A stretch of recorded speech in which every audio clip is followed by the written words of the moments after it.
Hello Bharathi, how are you today? Hi Akka, I'm very good. Thank you, Akka. Let's talk about your career path today. Okay. What was your first job? I completed my engineering in 1994. After completion, I just joined as an apprentice in my uncle's company. His name is Balu and he has his own construction company. I went there as a trainee just to see how the building construction happens. So every day I go with him and just started observing what's happening there. That went for 3 months and then I got my first job as a site engineer in Chennai. I realized how difficult it was when I go to site. It was very hot standing whole day in the site. It was very, very hard for me. So I was just thinking whether is that the right path to choose or not. After 3-4 months, I got a job in drafting and designing office. So I thought maybe that's better than being on the site. So I moved to a engineering firm which was doing a more of a detail engineering and drafting thing. I learned how to do ammonia print and things like that, which was the very old days of tracing and drawing boards. That also didn't continue for a long time because I find that's not the right path for me. Then I finally, after it took 1 year for me to get settled in the first job, I would say that was in a very good company called Balaji Construction Company. That was a well-known, reputed organization which has a multi-million-dollar projects. There I stayed for at least 3.5 years. So that was, I would say that was my first job rather than having the bits and pieces here and there in site engineering and drafting and things like that. Okay. This in Chennai. Yeah, it was in Chennai. Bharathi, how did the career progress? My career progress, first 5 years I didn't had any clarity of what field I have to choose in civil engineering, because when I say civil engineering, it has a wide range of exposure field, like whether I can do tendering or being in a field or doing a design side or being on a client side or consultancy. So there were various options were there. So I didn't had any clarity which path suits me best. When I joined in Balaji, that was like a honeymoon period. So the 3.5 years went very nicely because I had a very good mentor and I was always been given less responsible roles because I was treated as a fresh engineer, so not much experience. So everyone taken care of me and I was been under supervision what I'm doing. So that was very nice. So it was a learning opportunity for me. After that, the life got changed. I got married and then I have to move from Chennai to Trichy, which is a smaller city than Chennai, and the opportunities were very less. So I didn't get the real job what I wanted in civil engineering because the opportunities were less and the companies were less. I was been struggling to get the job in Trichy. Okay. Finally, I could able to join in a design consultancy firm, and that was a life turning or a career turning path in my life. And that path which I chose in Trichy, I continued till now. What is the worst career setback you faced and how did you manage to come out of it? I think when I moved to Trichy, I didn't get a job and I finally joined in a consultancy firm, design consultancy firm. That time it was about 5 years in my career, but I was been moving in different fields, so I didn't had proper solid experience in design. So I was doing site, I was doing tendering, I was doing estimation, so it was a different areas. And when I joined in the design firm, even though I was called as 5 years of experience, I didn't had a real experience in design. That was a pretty challenging for me because I was given a task of designing a multi-story metro railway station project. That time in the 5 years I lost all my knowledge on the engineering studies, like how to do the design and things like that, because it was a long gap and it was after the marriage, so my area of interest and excitement was different. So to bring up all my previous knowledge and experience, so I have to struggle a lot. And there were some time in that period where I literally cried. I said this is too much. I could not able to take this job because it's a multi-level multi-level metro railway station. I wasn't had much experience in design. I don't know the software. I don't know the Indian standards for the designing things. So I have to learn every single thing, which was really challenging and a very hard time. The manager or the owner of the organization was very good. I would say he's extremely good and caretaker. At the same time, he was very, very tough. He used to give you a task and say you have to finish it by evening. I don't know how to do it. I used to cry. I tell my husband that I don't think I'm fit for design. I'm not going to do this. And my husband Renga is very supportive and very positive. Every time he says it's a learning thing, so you have to learn. It takes time to learn. And I got very good support from Renga. And at the same time, my manager and mentor, he said, Bharathi, I know it is a struggle for you, but trust me, I will take you completely. I will teach you and mentor you everything, and I will make you as a good design engineer. He said it takes time, but you have to have patience. So 3 things made me to come up to overcome that challenge. One is definitely the moral support which I get from my family, my husband. Second thing is the mentor and the owner of the organization. He's very kind enough to teach me. At the same time, he pushed me to the limit where I can stretch a bit. And third thing is my hard work and my willpower to overcome that. Okay. So that's the 3 things. It's good, Bharathi.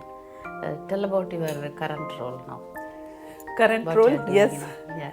With great difficulty, I entered in the design field in civil engineering, which at that time I regretted, but now I feel very proud to be in the design field. Today I am working in ANSTO, Australian Nuclear Science and Technology, the one and only nuclear reactor in Australia. So I'm the lead civil engineer and approval officer in civil and hydraulic area. So it's a quite long journey of 30 years of my experience, which transformed me from being a site engineer or a tendering or estimated person to a complete design position role today I'm doing. Yeah. I learned a lot over a period of time. Of course, a lot of people helped me, like as my mentor, a couple of my mentors who helped me to come through this role. And in ANSTO, it is a great opportunity to work in ANSTO because the ANSTO is the only area where we produce nuclear medicine, which is used for treating patients for the diagnostic as well as therapist medicine. So all over Australia, the medicine is being supplied from ANSTO. So sometimes I feel personal satisfaction because I'm serving back to the community. So I feel very proud. At the same time, I feel very happy in the role what I'm doing. And that's why I always used to wear this one. This is the pin which shows the 70 years of nuclear expertise of ANSTO. ANSTO is opened 70 years back and still it is running in a successful way. And second one is the pin which shows women in nuclear. So I would like to say proudly that I'm one of the women engineering in nuclear sector. Okay. How do you keep yourself competent with the latest technology, Bharathi? It is very hard. Every day things are changing and a lot of innovation is happening and the technology is changing every day. So what I know today will not be helpful for tomorrow because the world is evolving so much. So a lot of learning thing is mandatory. So I have to keep updated with the things happening across the world. And I would like to give an example of that is recently I went to France. It is a technological innovation in nuclear civil engineering side. So people across the world from various countries participated in that conference. So that is one of the opportunity where I can keep up to date my knowledges on the innovation side, what is happening across the world and how we can embrace the change, what we can do and how we can improve the technology in Australia, of course in ANSTO. What advice you have for women trying to make a career in STEM? Nowadays, STEM is becoming quite common and very familiar within Australia and of course across the globe as well. So STEM is the science, technology, engineering and maths area. So a lot of women are little bit hesitant to join in this field, in these subjects because it is too much of learning thing, pretty challenging job. But that's why we in ANSTO promote STEM quite more in the universities and even in school levels we go and promote it because though it is challenging, it will be rewarding. For example, I would say that if you are doing engineering or technology or science, whatever we do, it will remain forever. For example, the metro railway station which I constructed today, if I cross that, I can stand there and feel that yes, I did this job. Same thing, the Talavara power plant, it was designed, I contributed for the design component on that as well.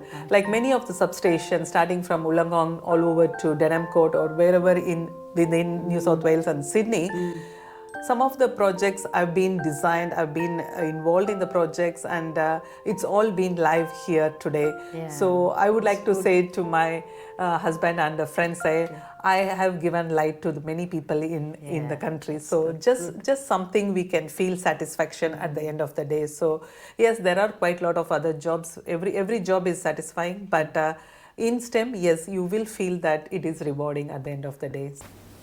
How do you deal with the criticism, negative feedback, and pressure at work? Criticism, negative feedback, there are two type of things. Some people will criticize in front of you, which is easy to handle. Some people will be criticizing at the back of us, which comes through the links to us. So if it is a genuine criticism and if the feedback is if I made something mistake or if it is genuine for me, yes, I do take it in a right spirit.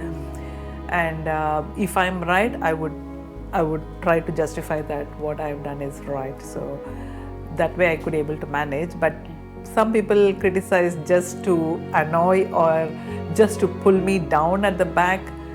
Those type of criticism, I don't take it seriously. I just ignore those ones because that's not going to help. And if I'm doing right and someone is criticizing at the back just for the sake of annoying someone or creating gossiping kind of thing, I don't even bother to take it up on those ones. So I just ignore those things.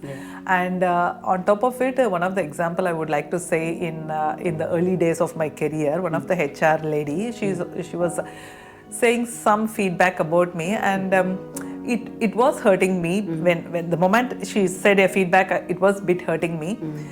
And then after some time, I was just crossing through her on the same day after an hour or so. I totally forgot about what she said, and then I started talking to her casually. And one of my friends said, "How can you do that? Yeah, how can you do this?" I said, "Oh yeah," she said, but it just went off my mind. I don't keep carrying all those things in my mind. If it is not applicable to me, I don't even take it too much in my heart. So that way I could able to manage all those things. Somehow that's my nature, and I've been doing it. So that puts me less pressure than taking too many things in the mind which is not relevant, because we can't satisfy 100% or we can't be 100% perfect and satisfying everyone around you. So you do your job, whatever you find it's true and honest and what you feel right. And there could be positive criticism, there can be negative criticism, but if you feel you're right, just keep doing it. That's what my principle is. Regarding the pressure is, I think it comes along with the expectation. So the more the expectation is, people get more pressure to deliver it or something like that. So I make sure what the expectation of my client or who I'm dealing with, the stakeholders, and get an understanding before starting the job. So when a task is given, I make sure that what the expectation is and what my limits are, and then I can able to match it. Yes, there are some days where it will be too stressful because anything can happen. Unexpected things happens in the work always. So we plan to complete your task and something comes urgent or important thing. So we have to stop and swap all the things. So that happens always. So I have to stretch too much on my limit and do extra hours or do on the weekends and things like that. But I take it as granted. Like it doesn't happen always, and if you plan it well, it doesn't happen always. But yes, there are uncertainties and unexpectation happens in life. So I'm okay to take up to that level. And one of my Anna said that expectation and pressure push you to the extent and know your limits. So I take that point as well. Like. Unless you stretch yourself, you don't know how much you can do it. So it is a good thing to have a little bit of pressure in work, and you can take up the stress level to that, so you can perform well, and that's a motivation. We can push it to the next level. Otherwise, there will not be any growth. Yeah. So, Thanks, Bharathi. so I would encourage women to take up more in STEM, which is science, technology, engineering, and maths. Thanks, Bharathi. Her journey highlights the resilience and perseverance needed to navigate a challenging career path, master new skills, and adapt to a new country. In the next episode, we shift focus to her approach to health and well-being. Stay tuned for an inspiring exploration of self-care and balance.